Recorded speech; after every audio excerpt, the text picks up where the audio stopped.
আমাদের YouTube channel Swapnotori যাত্রায়। আর আপনাদের সবাইকে জানাই শুভ নববর্ষের প্রীতি শুভেচ্ছা ও আন্তরিক অভিনন্দন। আশা করি আপনারা ভালো আছেন, আমরাও ভালো আছি। তো আজ আমরা এসেছি বাঁকুড়া জেলায় পোড়ামাটির দেশে। তো পোড়ামাটির দেশে এসে দেখলাম যে চারিদিকে ছোট ছোট বাড়িঘরদোরগুলো মাটির। তো সেই মাটির ঘরদোর দেখে আমরা আর লোভ সামলাতে পারলাম না, তাই রং তুলি নিয়ে চললাম মাটির ঘর রং করতে। তো আজকের ভিডিওতে সেইটাই দেখাবো আপনাদেরকে, আমরা কিভাবে মাটির ঘর রং করেছি এবং বিভিন্ন ডিজাইন করেছি। তো দেখতে থাকুন, সময় নষ্ট না করে দেখতে। তো আমরা চলে এসেছি এখন আমার দেশের বাড়ি বাঁকুড়ায়। তো প্রথমেই চলুন বন্ধুরা আপনাদেরকে কিছু বাঁকুড়ার দৃশ্য দেখিয়ে নিই।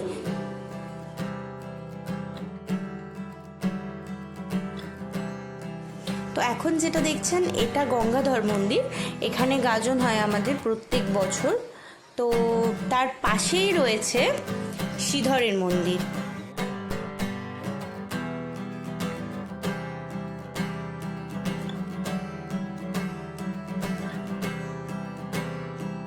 তো এখন যেটা আপনারা দেখছেন সেটা হলো শ্রীধরের মন্দির। তো এটা নারায়ণের মন্দির ছিল আগে, নারায়ণশিলা থাকতো, এখন আর থাকে না, যেহেতু এখন এটা ধ্বংসস্তূপে পরিণত হয়েছে পরিচর্যার অভাবে। তো এখন চলুন দেখে নিই, এটা আমাদের গোয়াল ঘর। আগে এটাতে গরু থাকতো, এখন আর থাকে না। তো আপনারা দেখতেই পাচ্ছেন মাটির বাড়ি, এখানে বেশিরভাগ মানুষেরই মাটির বাড়ি। তো এই মাটির দেওয়াল দেখে আমরা লোভ সামলাতে পারিনি, তাই নিজেদের কারুকার্য করা শুরু করে দিয়েছি আঁকা।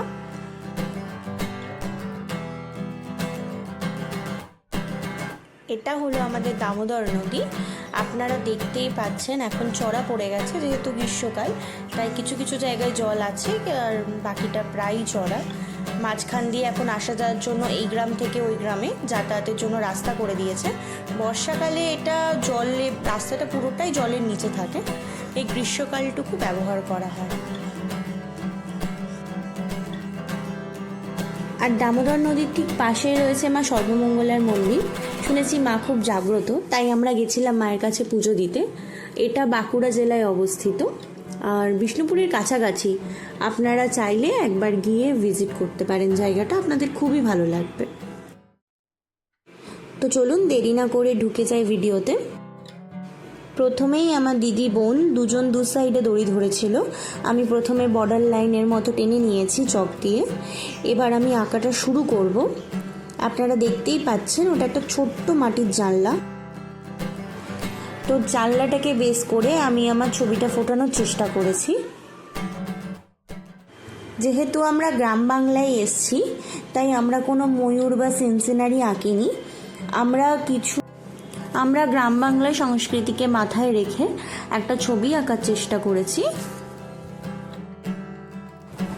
এই জানলাটা একটা মন্দির, আর মন্দিরকে বেস করে গ্রামবাসীরা ধামসা মাদল বাজাচ্ছে, তারা আনন্দ করছে, উৎসবে মেতে উঠেছে।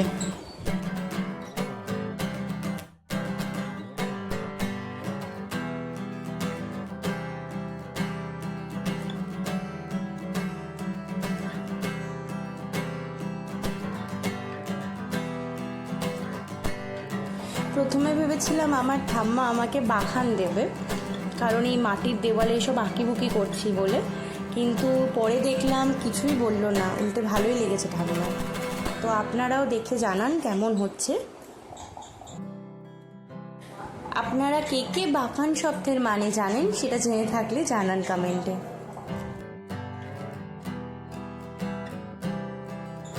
আমরা যেহেতু খুবই অল্প দিনের জন্য গিয়েছিলাম, সেহেতু আমাদের কাজটা করতে অনেকটা সময় লেগে গেছে।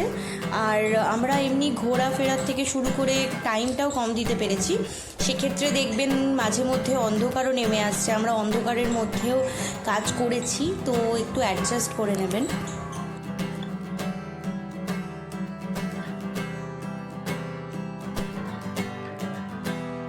যেহেতু টাইম খুব কম ছিল আমাদের হাতে, সেহেতু খুব তাড়াতাড়ি কাজটা করতে হবে, সেই কারণে আমি মানুষগুলোর আউটলাইনগুলো করছিলাম, আর আমার হাজব্যান্ড এসে ভেতরে বর্ডারগুলো দিয়ে দিচ্ছিল, কালো রং দিয়ে কভার করে দিচ্ছিল।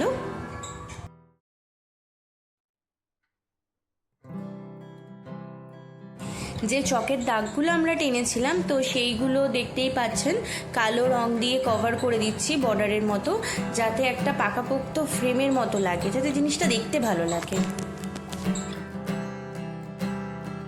আমার যখন এক একটা করে মানুষ কমপ্লিট হচ্ছিল তখন আমি সেইগুলোকে সাদা দিয়ে যেগুলো হাইলাইট করার সেগুলো হাইলাইট করছিলাম।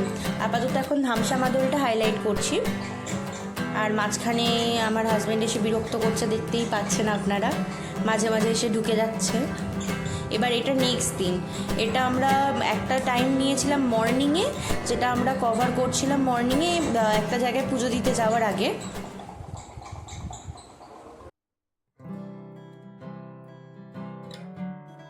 আপনারা দেখতেই পাচ্ছেন একার দ্বারা এত তাড়াতাড়ি কোনো জিনিস কমপ্লিট করা সম্ভব নয়, যেহেতু অনেকটা বড় দেওয়াল জুড়ে করছি, তো সেহেতু সবারই সহযোগিতায় আমাকে কাজটা করতে হচ্ছে। আর আমার দিদি বোনও অনেক হেল্প করেছে আমাকে। আর এখন মানুষগুলো প্রায় কমপ্লিট হয়ে এসছে এই পারেরটা। এবার এই পারের মানুষটা করা স্টার্ট করে দিয়েছি আমি।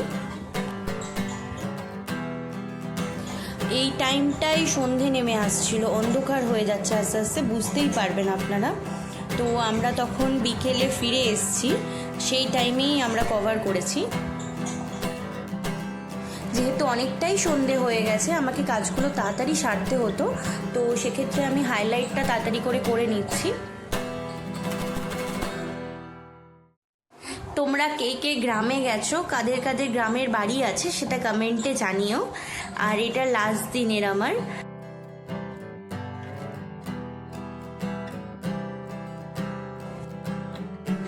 আমরা যে ফ্রেমটা বানিয়েছিলাম কালো বর্ডার দিয়ে, তো সেটার ওপর কিছু ছোট ছোট কলকা করেছি। তেমন আমার মাথায় আসেনি ওই টাইমে, যেটুকু পেরেছি তাড়াতাড়িতে করেছি। আশা করি আপনাদের ভালো লাগবে।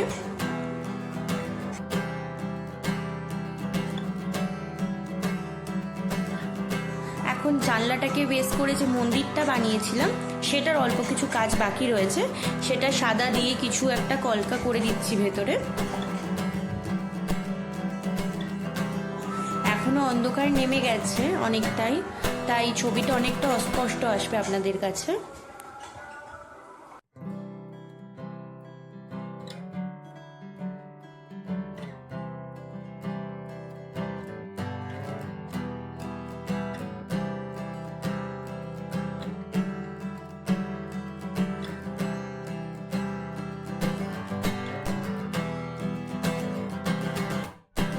দেখুন আমি লাস্ট ফিনিশিং টাচ দিচ্ছি, তো কেমন হলো আপনারা কমেন্টে অবশ্যই জানাবেন। আপনাদের যদি এরকম মাটির দেওয়ালে রং করা ভালো লেগে থাকে তাহলে আমাদেরকে অবশ্যই কমেন্টে জানাবেন। আমরা আরও নতুন নতুন ভিডিও নিয়ে আসবো আপনাদের জন্য, আরও নতুন নতুন ডিজাইন আঁকবো মাটির দেওয়ালে। আমরা চেষ্টা করব আপনাদের যেটা ভালো লাগবে সেরকম ধরনেরই কিছু ডিজাইন আনার।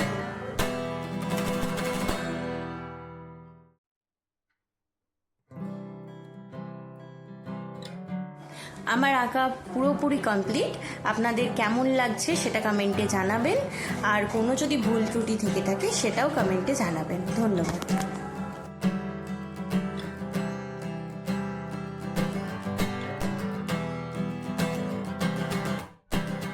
আমাদের ভিডিওগুলো যদি আপনাদের ভালো লেগে থাকে তাহলে একটা লাইক করুন, কারণ আপনাদের একটা লাইক আমাদের আরও অনেক নতুন ধরনের ভিডিও করার জন্য অনুপ্রেরণা জাগায়।